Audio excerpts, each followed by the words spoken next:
Hurling manager Pat Ryan. From 8:40 we're going to be speaking to Fiona Hayes, looking ahead to the weekend's rugby. So of course Ireland back in Six Nations action against Wales this weekend in Belfast. We'll also be looking ahead to Ulster against Munster, Connacht against Munster in fact, with Fiona before 9 o'clock. Between 9 and 10 then the football show with Eoin Doyle in studio, watching the second leg of Bayern Munich versus Paris Saint-Germain, which I suspect will be pretty good fare. Our number is 087 918 180 if you want to get in touch. We've got David Seagrave in for the Newsround. How are you, David? Not too bad.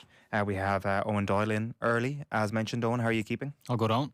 And Arthur D is here as well. Arthur, what's a crack? No crack. No crack. We'll come back to this big paper bag that's in front of us here on the desk in studio in just a moment, because Eoin Doyle has brought the treats for tonight's Champions League. But just want to start this evening just to talk about our main item tonight, which is going to be a sit-down interview with former Cork hurling manager Pat Ryan. So I was down at his house in Cork yesterday to record this, and there's some really great stuff in this with regards to Pat Ryan's vision for hurling in the future, about potential changes to the rules and how the game is played. He's also brilliant on how to tame the Cork hype train and how he struggled with that maybe over the past few years.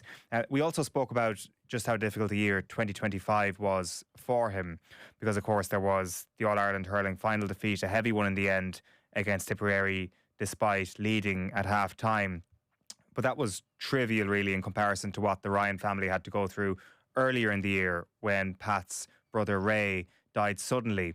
And there was this amazing moment in the National League when Cork were up against Kilkenny just a couple of days after this tragedy, and Pat Ryan made the decision to take to the sideline. He made the decision to manage Cork that weekend. So here's a little clip of Pat Ryan talking about those couple of days in his life.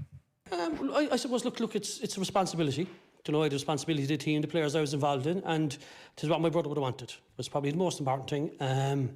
That's what it was about, really. It was, you know, this is I have a job to do. Do you know what I mean? I'm not going to leave it change. I'm going to do it to the best of my ability. And look, I had great people around me. My management team was fantastic. People in the back room, you know, fantastic. The players, obviously, of course, the county board, you know, my own club, my family, all that side of things was brilliant. But I just didn't think anything of it. You know, no, don't get me wrong. If my wife said, "Look, you're not going here," or my parents said, "Look, Pat, you don't need to do this," but they were totally behind it. My dad was at the match. Do you know what I mean? It was kind of a united force. I want to. But look, Ray would have wanted to be at the match. Do you know what I mean? That was his. Do you know? Look. His last message to me on the Sunday. It wasn't his last message. One of his messages was to get me a premium ticket for the game. Do you know what I mean? And look. Obviously, you know, 36 hours later, unfortunately, he's after passing away. But like that was our whole life. Do you know what I mean? We spent it down the Castle Field down in SARS, or Teddy McCarthy Park now, as it's called. But like that was our coping mechanism for everything that went wrong with us, or anything that was going right with us. It was down on the pitch, poking the ball, taking free sidelines, whatever it is. So being on the field and being at matches was just kind of common for us. And you know, look, it wasn't trying to be the hero. It wasn't trying to be anything. It was kind of, look, it was all about kind of making sure that we were prepared, and you have responsibility to the county board and the players we take on the job. And you know, as far as I'm concerned, nothing can kind of get in the way of that. You know, obviously, look, unfortunately, you have tragic circumstances and different things, maybe with kids or families and stuff like that, and work and all that. But you know, 99% of the time, look, you can't miss anything. You know. Yeah, Pat Ryan there. This full interview is coming your way from around 7:30 here on Off the Ball this evening. Loads of good stuff in it, Arthur. I know the stuff regarding Limerick, the Cork-Limerick rivalry, is something that stuck out to you over the course of the hour-long interview. I think, generally speaking, when people listen to this, and it's not going to change many people's opinions of Pat Ryan, but you just kind of root for him as a man as much as any other figure in modern Gaelic games. And in the short term, he's really seemingly enjoying being a Cork fan. He's been at the hurling game so far in the championship. He's going to be at the football this weekend around the Clarny races as well for Kerry versus Cork. So he's out there. He's celebrating Cork GAA from the terraces now compared to the sideline. Yeah, it's a really well-adjusted outlook, isn't it? Because you can imagine why you'd want to stay away. Because the same thing of why you'd want to leave. But like, it's hard. It's a hard thing. I don't know, and I wouldn't be neutral in it necessarily, but like it's a hard thing. It's an unusual thing for you to end up rooting for a guy that's obviously from a county that's so used to winning. You're desperate for it. Geez, you'd be like, oh, I wish that had happened for him.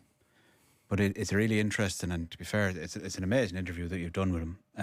The guts of an hour, like in total, and the insights you kind of get into him, why he was ultimately, despite not winning an All-Ireland, so successful there, that you're listening and you're rapt. you're in. And I don't know exactly what the makeup of his thing is in terms of, obviously he has a massive hurling acumen, but like what his speciality was in the day-to-day for that Cork team, I don't know. But it's just his personality, whatever way he just gets you, and it's perfectly natural. You just respond to him, and he, I don't know, you spent obviously a time in his company, but it is just a kind of, just a goodness to him. That's very hard then when you have that's such a tragic event to happen in the middle of anything. But you could see, even from his perspective, why he firstly perceived of him not being there would have been letting him down, but why he was never going to do it. Because it's a mad, I can't imagine it. I can't envisage. Maybe you're just struggling for normality and you want some sort of thing to hold on to, but it's brutally tough. But he comes across incredibly well. He does. There's also, stating the obvious here, a great hurling mind in there. And as you'll hear in the interview later on, there's a couple of really interesting bits with regards to the future of hurling, which was absolutely not on the agenda, having this conversation, but the conversation just ended up going that way. And he has a few suggestions when it comes to puck-outs in hurling and how they're policed. He wants to bring back the contest, kind of like football brought back the contests in terms of kick-outs in the last 2 years. And also, he's got a really good idea where, and look, I think everybody in the studio would agree with it. Anybody who works in the media would agree with it. He thinks that every team who wins the All-Ireland in football and in hurling should be compelled to welcome cameras into their dressing room. Fly-on-the-wall documentary is written into a contract as part of your dealings with the media in terms of promotion of the game, and we get a fly-on-the-wall documentary about the reigning All-Ireland champions every year. And I, for one, welcome this idea. I'm not sure if the GAA or if inter-county teams would ever go for something like that, but if we can get a new version of A Year Till Sunday every single year, I would be absolutely delighted as a Gaelic Games and as a sports documentary fan. So, as I say, coming your way in around 20 minutes time, our number is 087 9180 180 if you want to drop us a WhatsApp message. David, I suspect you can't really start anywhere other than Munich this evening on tonight's Newsround. No, I most certainly cannot. After last week's Golf Fest at the Parc des Princes, the second leg of this year's Champions League semi-final between Paris Saint-Germain and Bayern Munich gets underway this evening. The Parisians, who are the tournament's defending champions, take a slim 5-4 lead into tonight's game. However, Bayern Munich will be on home soil this evening and are well within arm's reach of overturning that first leg loss. Despite both teams' goal-scoring exploits last week, Bayern boss Vincent Kompany isn't sure we'll see a repeat of that 9-goal thriller. You have good days and bad days. That's what I want to say. We played against each other 4 times now, and everybody has the last game in mind. But every other time we played against each other, the games were really tight, one way or another. So sometimes the defenders are on top, sometimes the attacking players are on top, but you know that for 90 minutes, 95 minutes, you have to switch on. You have to be at your best level. Eoin Doyle, you've come in here, locked and loaded. There's a big paper bag, snacks protruding. What have we got? Well, we obviously witnessed the greatest game of all time last week, so I'm in full belief that it's going to be a repeat tonight. Okay. So, when you want to be entertained, I feel like I'm going to the cinema, I'm going to bring treats. So, I don't know what you do in the cinema. Is obviously the popping the Duns on the way over here. So, I've got obviously the popcorn. Big bag, 100 gram bag. We're sharing, yeah. But then probably slightly controversial is I'd be a fan of getting the Maltesers right in on top of them. Mm-hmm. So I brought a couple of bags of Maltesers, just for in case anyone wants a few on the side as well. Two big share bags, no less. Thank you very much. Duns, the crisp oil where the popcorn would be and the chocolate oil are on 2 different oils. Okay. I got the popcorn and then I'm walking down the chocolate oil and something jumped out at me that I had to. I couldn't leave it out. Right. Oh my God. Candy popcorn Snickers flavour. I have never seen this in my entire life. Either have I. I felt like I was walking through Florida or something when it popped out of me because this is something you'd only see in America. But just Snickers flavoured popcorn. I'll let you try that one first. We're going to be on some sugar high here tonight. Yeah, I can't wait for the match though. Thank you very much, Eoin. I appreciate it. Welcome, yeah.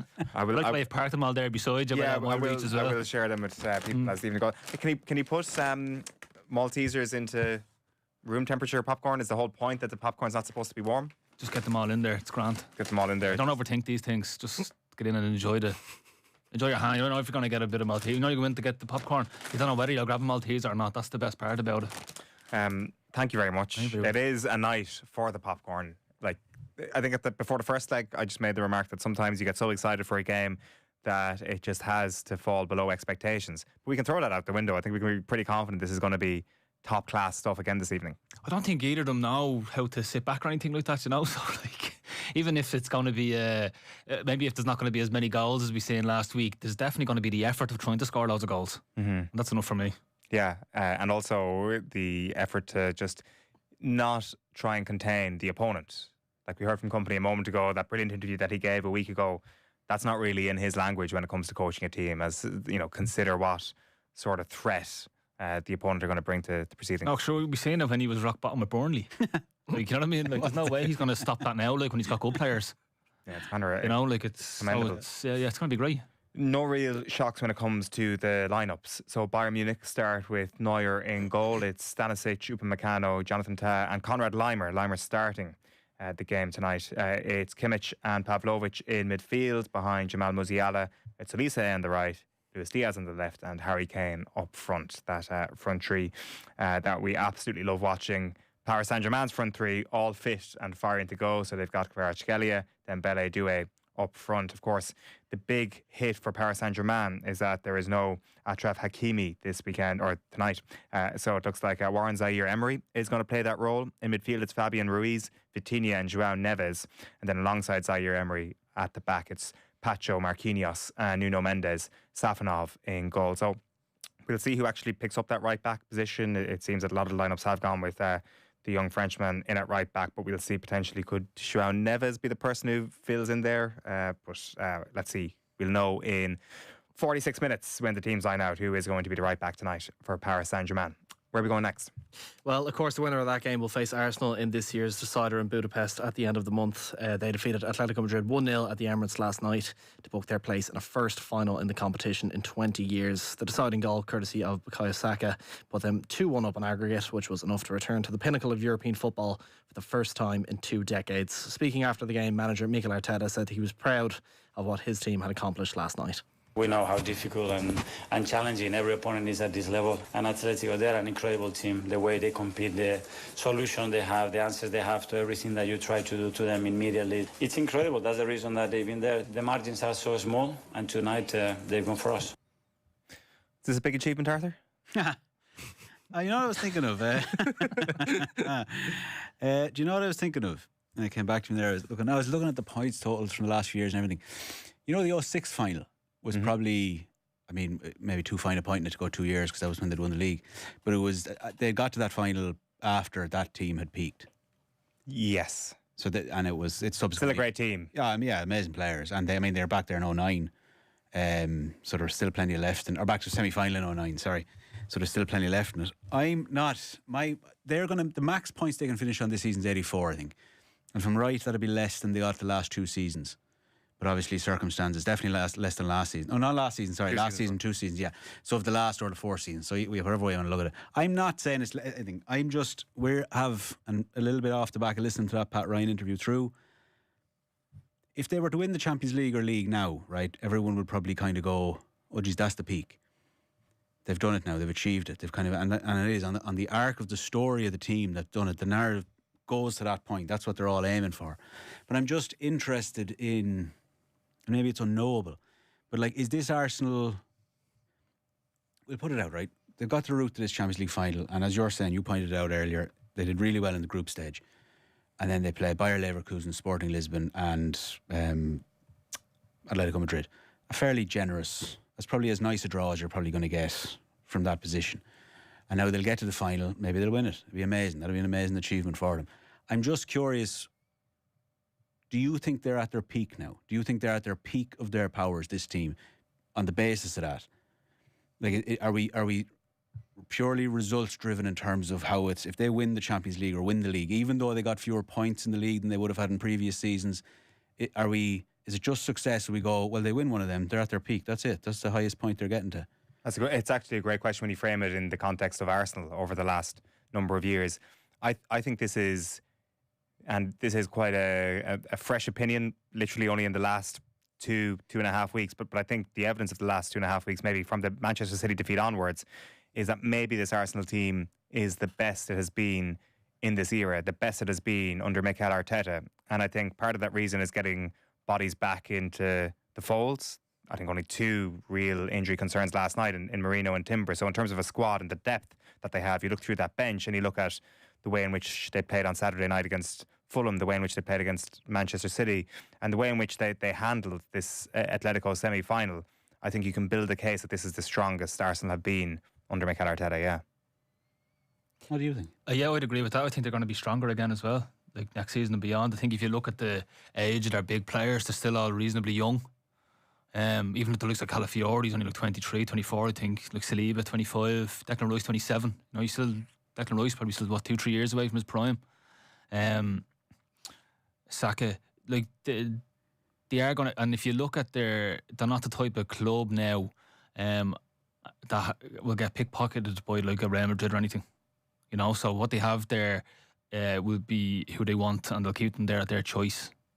You know, I couldn't see one of the superstar, global superstar clubs coming in for 150 million and offering any money for any of their players. And like Saka would be the one, but he's not going to be the one because of who he is. Well, I think maybe what we saw with Trent Alexander-Arnold last year, I think there's always a vulnerability to somebody having won everything and leaving a club that they're very close to for a Real Madrid. I think Real Madrid will always have that power, and Declan Rice has hopped between teams in the past at international level. I would never put my hope in a footballer being completely wedded to a club unless there's like a real sort of connection to the fabric. Come in for him. But then Trent Alexander-Arnold disproves that, which would that I don't know. Like I haven't really kind of considered this myself, but he's the one that I would look at. Himself and Saliba, actually, they'd be the pair that I'd look at as potentially departing Arsenal if somebody big comes in for an offer. Just hunch. I'm not basing it on anything. I haven't looked up their contracts, and I'm not saying it's going to happen this summer. But they look like the two sort of players that would get into any sort of team, and maybe having not come through the Arsenal system, that makes them a little bit more vulnerable. Granted, Saliba was a very young man when he joins Arsenal. Saka, maybe the connection to Arsenal makes me a little bit more confident that he would stay, and the new contract has been signed. But then, as I say, after the Trent situation last year, I think all bets are off when it comes to any footballer leaving the club that they've had a boyhood connection with. Yeah, but the whole Trent thing, that was very much, he ran the contract down. Like different, I don't think. Well, I'm not 100% privy to it all, but there's never. That is different. Yeah. Like there was a lot of noise around that season about the fact that Liverpool let them three players let their contracts run down and the risk they were putting. And I'm not talking about this summer, just to clarify. I'm just thinking in a general sense, as this team ages, and maybe if they're at their peak now, maybe they go on and do something even better next season. They play better football next season. Yeah, well, like to go back to it though, I actually think they haven't even reached where their peak could be though. You know, because I think there's still growth in the team, especially because they've been held back a lot this year in how they've played. You know, like they haven't really like expressed themselves, and they have, like against Man City and stuff we've seen, and they were excellent at the weekend. Against Fulham, we wouldn't really judge it on that one. It's even the big games or whatever. They were very, very good. But yeah, no, I think there's still growth, and I like worried as a Liverpool fan. You know, I think Arsenal are going to get stronger. It'll be interesting if they do win one of the two trophies. Will that take the handbrake off, to use an Arsene Wenger phrase, for next season, and do they potentially go on to another level? I think that's a possibility. John's been in touch to say, Eoin, can you imagine the level of GAA paranoia about cameras in the dressing room? People would see what is pinned on the wall, find out who wrote All Ireland contenders off, etc., etc. I guess the opinion from Pat Ryan is that if you put that burden on the All Ireland champions, they've already got their medal. They can be in that position of power to be a little bit more vulnerable. I'm not sure this would ever materialise, but maybe they could have a little less fear about, you know, writing people off or what's on the dressing room wall. And you don't have to give everything away, but hopefully it wouldn't be a very sanitised sort of, you know, like Six Nations Netflix documentary style thing of an inter-county team.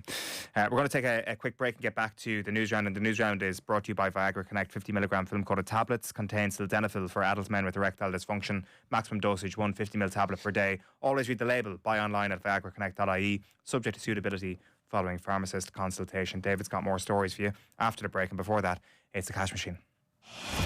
News Talk's Cash Machine. Now, the Cash Machine has been reloaded, and there's going to be another guaranteed winner this week. The number you need to know is €305,000. There are two ways you can enter. You can visit newstalk.com/cash machine, where you can enter online, or you can text play to 57557. That's 57557. You have to get your entry in by 3 p.m. on Friday. Then across the Go Loud network of stations, someone will get that call. If your phone rings, you have to answer it within 5 rings. Give us the exact amount in euro and cent, and you'll win the cash. So remember that amount one more time: €305,000. over 18s only. Text costs €2.50 plus your standard message rate to play. You're playing across the Go Loud network of stations, and terms and conditions are on newstalk.com. The Newsround on Off the Ball. The Newsround is brought to you by Viagra Connect 50mg film-coated tablets. Contains sildenafil for adult men with erectile dysfunction. Maximum dosage 1 50mg tablet per day. Always read the label. Buy online at viagraconnect.ie. Subject to suitability following pharmacist consultation. Most days, life doesn't slow down and the world just keeps coming. But wherever you are, you can always take a pause. This is your moment.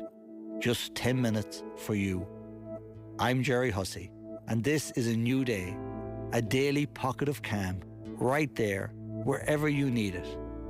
Search A New Day with Jerry Hussey on the Go Loud app or wherever you get your podcasts. The shape of your future is limited only by the power of your ambition. So why not see where it will take you and what you can achieve? UCD is within the top 1% of higher education institutions worldwide, with master's degrees that open doors, led by academics and mentors who will guide and inspire you. To fulfill your unique potential and carve your niche in the world, visit ucd.ie/masters. Dreaming about following Ireland down under in 2027? Then get the ball rolling with Gillester Travel. As Ireland's official travel agent for the Men's Rugby World Cup in Australia, we've got your official match tickets locked in. Whether it's guided tours or flexible options like flight and ticket, motorhome hire or weekend hotel and ticket only, we've got the package just for you. Book now at KillesterTravel.com. Gillester Travel, fully licensed and bonded by the Irish Aviation Authority for your financial protection. Stay connected and protected on the mobile network built for Irish business. At Air Business, we deliver secure, managed mobile solutions powered by Ireland's largest mobile network. With 99% 5G population coverage, enjoy the speed and reliability that unlock your business's full potential. And with our local dedicated switching team, you get expert support from real people. Visit airbusiness.ie and let's talk. Air Business. Secure, managed solutions for all. Terms and conditions apply. The Newsround on Off the Ball. You're welcome back. David Seagrave is on Newsround duty. Where are you going next, David? So there are fresh calls for the FAI to boycott its upcoming Nations League games with Israel later this year. Former Republic of Ireland manager Brian Kerr and 2019 Player of the Year Louise Quinn are among those who've given support to the Stop the Game campaign. Several League of Ireland captains have also signed a letter in support of a boycott. That letter called for the FAI to fully respect and represent the 93% of FAI members who voted for the association to call for Israel's suspension from UEFA. It also said, as a member of UEFA, you have a duty to uphold these rules if UEFA will not, regarding Israeli teams playing on occupied Palestinian lands. That list includes Chair of the PFAI and Shamrock Rovers Pico Lopez and Tegan Ruddy, Dawson Devoy, Sarah McKevitt, Alana McAvoy and Rachel Kelly Bohemians, St Pat's Joe Redmond and Waterford's Padraig Hammond, while Conor Kearns, Sean Boyd, Greg Bulger, Brendan Clark, Dean Williams are among those who have also signed. Ireland, of course, will face Israel at the Aviva Stadium this October, with the first of the two games to be played at the end of September. Now then, we have a new confirmation of the manager at Waterford. Yes, Waterford have announced former Bristol Rovers and Newport boss Graham Coughlin as their new manager. He replaces John Daly after his departure from the RSC over the weekend. The 2023 FAI Cup winning head coach oversaw a torrid start to the season, with the club failing to win a single game with Daly in charge. They're currently 9 points off 9th place Sligo Rovers, with Coughlin set to receive something of a baptism by fire as he looks to secure the club's first win of the season. He faces second place St Pat's in his maiden game in charge. The former Bristol Rovers boss most recently had a spell at National League side Boston United, having also held roles at Newport County and Mansfield Town, and he says he's excited by the prospect of joining the Blues. Now then, Damien Duff, what's his story? Where's he going next? Yes, he says he's hungry to get himself back into football. The former Ireland international has been out of the game since leaving Shelbourne last summer. He was recently taking a look at the setup at Brentford, but speaking on Premier Sports last night, the former Ireland international denied he joined Keith Andrews there, though he did admit he'd have to look outside Ireland for his next job. Where's he off to, Owen? Don't know, like, I'd be devastated to see him not being here though, if I'm being honest. Yeah, I don't know. There's obviously rumours has it that he's turned down a lot of jobs over the last while. I'd say he's probably just now sick of not working, and he's probably open to some of these roles if they were to come his way again. He was talking about having burnt a lot of bridges in Ireland, and that the football economy here is too small. It's tough to get good jobs here. So the combination of those two factors means he's looking elsewhere. I think he's overthinking that. Do you think so? Yeah, I think if the manager goes, the first call they'd make is to Damien Duff, regardless of the club. I'd be fully convinced of that. Because he was saying that when it comes to the UK, he actually hadn't reached out a whole pile to clubs to kind of get a look in, but obviously the relationship is there with Keith Andrews to have a look at Brentford, and he was really, really impressed with it. And then he also kind of described Chelsea as a basket case, and who else is a Blackburn. Yeah. Sorry, of course, his two former clubs. Like, it does feel that Brentford is a really well-oiled machine, but also Keith Andrews knows exactly how to manage everybody in the football club, manage his bosses as well as his players. Be interesting to see how Damien Duff maybe fits into that sort of structure. While he's, you'd love to see him back in management. The bridge burning thing that he referenced himself, you'd wonder, would that put off some suitors in the UK potentially for Duffer as a manager for their club? No, definitely not. He didn't burn any bridges with his own club. You know, he's still very much loved there. That's all that really matters. You know, it's competition at the end of the day. Like and I don't even think the bridges are burnt here. You know, he was just trying to win. And like entertained us the whole way as well. So just pie in the sky stuff here, but what would be the most likely landing spot for him in Ireland? Oh, I couldn't tell you. I don't know. That's probably what he's telling himself as well. He just doesn't know where that chance is going to be. But it's not because he's burnt bridges, is what I'm saying. But but if a manager was to go or whatever, I think he'd be going in. He'd be asked to go in. Okay, we have some more good stuff from Gianni Infantino, David. Yes, the FIFA president has insisted that the association applied market rates in setting ticket prices for next month's World Cup. The most expensive ticket for the final is priced at around €9,000, with 4 tickets advertised for more than 1.7 million on FIFA's official resale website. Football Supporters Europe filed a lawsuit with the European Commission in March after describing the pricing structure as a monumental betrayal. Meanwhile, there's also some news on the pitch. Gianluca Prestiani will miss Argentina's first 2 games if he's selected for this summer's World Cup. FIFA's accepted a request to extend the Benfica players' ban worldwide for abusing Real Madrid's Vinicius Jr. in a Champions League match in February. He admitted using homophobic language towards his opponent, but an allegation of racial abuse was not proven. A couple of comments on YouTube. Jamie Hoban says, Doyle bringing the snacks in for the Champions League. What a man. Stephen Butler says the bromance is real. Must be talking about Arthur and Owen. And Brian says, lads, peanut M&Ms with popcorn is way better than Maltesers and popcorn. Care to comment? I was going to go minstrels. I'd be a fan of the minstrels in there. But I was actually going to say that when you started taking stuff out the bag, but that would have been more. There was a deal on the Maltesers. That's why I got 2 bags really. You're skimping on us. Yeah, that's I mean, it was a penny pinching. But I'll give the old. Did you get a receipt? The chalky, I have the receipt. Yeah. The chalky always. The chalky peanuts. The chalky peanuts will be used. I'll have a go with them eventually. Yeah. Okay, yeah, that'd be pretty good. Did you go to Pablo's today? I did. What did you get? Quesadillas. Nice. You've moved away from the burritos because the burritos are heavy. The quesadillas are a bit lighter. I had a bit of a heavy lunch there, so went for a light dinner. Okay, that's pretty poor planning, isn't it? No, I was happy with light lunch before the burrito and the quesadilla. No, well, I knew I was snacking up. Okay, right. Yeah. No, I've thought this one through. There's 100 grams of popcorn for you to get through over the course of the next few hours. That is pretty much all we have time for on the Newsround. Do you want to give us maybe one last story, David, before we wrap up? Yeah, the GPA has submitted a motion to this year's Gaelic Players Association AGM calling for a formal mechanisms to be put in place allowing players to have a say in fixture scheduling. The representative body has called for consultation to protect player welfare and to mitigate professional and educational disadvantages. It's one of 9 motions being brought forward by the GPA ahead of the meeting. There's also a motion regarding children's ticket prices. That motion states the GPA calls on the GAA to ensure that underage ticket pricing for inter-county fixtures remains affordable and accessible, and that any future pricing structures reflect the importance of encouraging young supporters to attend Gaelic games. And that, of course, follows on from the Connacht Council's decision to increase price tickets from €5 to €35 for that game between Mayo and Roscommon. David Seagrave, thank you very much for Wednesday night's Newsround. Owen and Arthur will be back in with us later for the football show after 9 o'clock. Also, before 9, we'll be catching up with Fiona Hayes to talk rugby. But after the break, it's part 1 of my sit-down interview with Pat Ryan. The Newsround on Off the Ball. Every GAA season, cameras follow teams on the pitch, but on the sideline is another team. One that's passed on what they learned yesterday to shape those on the pitch today. That's what the game is built on. Because playing it forward isn't just about lifting cups, but lifting